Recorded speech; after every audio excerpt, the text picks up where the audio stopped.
In the year 1931, in the quiet farmlands of Pennsylvania, a boy was about to be erased by history. His name was Alexander McClay Williams. He was only 16 years old. 16, a teenager, a child. Yet by the end of that year, he would become the youngest person ever executed in the state of Pennsylvania. And the saddest part, he didn't do it. This is not just a story of a wrongful conviction.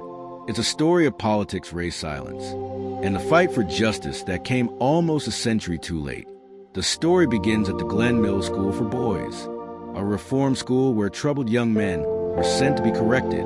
Alexander was one of them. He had some minor scrapes with the law, but he wasn't dangerous.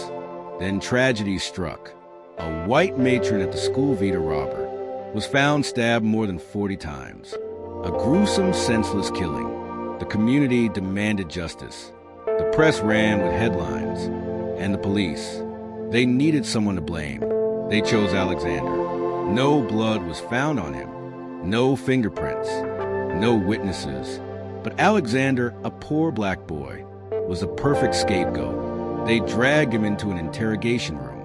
No lawyer. No parents. No rights. He was questioned 5 times. And on the 5th, he signed a confession, but the confession didn't match the crime scene. The details were inconsistent, contradictory, confused. Still, they said it was enough. The trial lasted less than 2 days. The courtroom was filled with white faces. The jury, all white.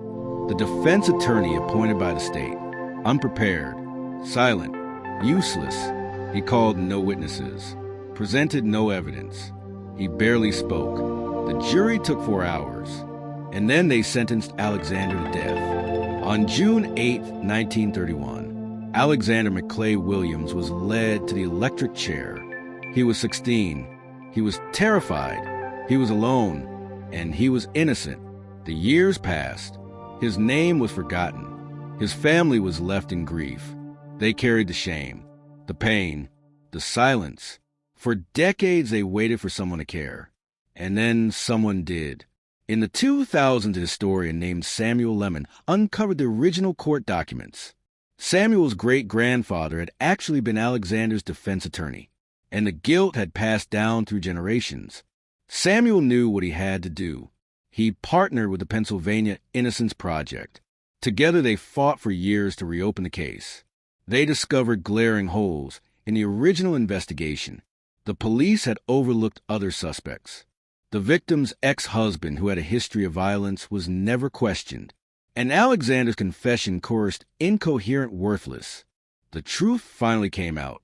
In 2022, 91 years after his execution, a judge vacated Alexander's conviction.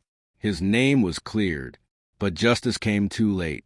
In 2023, the Williams family filed a civil lawsuit not just for compensation, but for acknowledgement, for healing, for justice. Because this wasn't just about Alexander. This was about every family that has suffered in silence. Every child failed by a system built on inequality. Alexander's story is a reminder, a warning, and a call to action.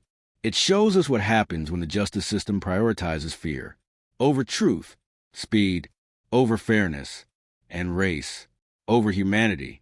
He was only 16. His name was Alexander McClay Williams. Never forget him.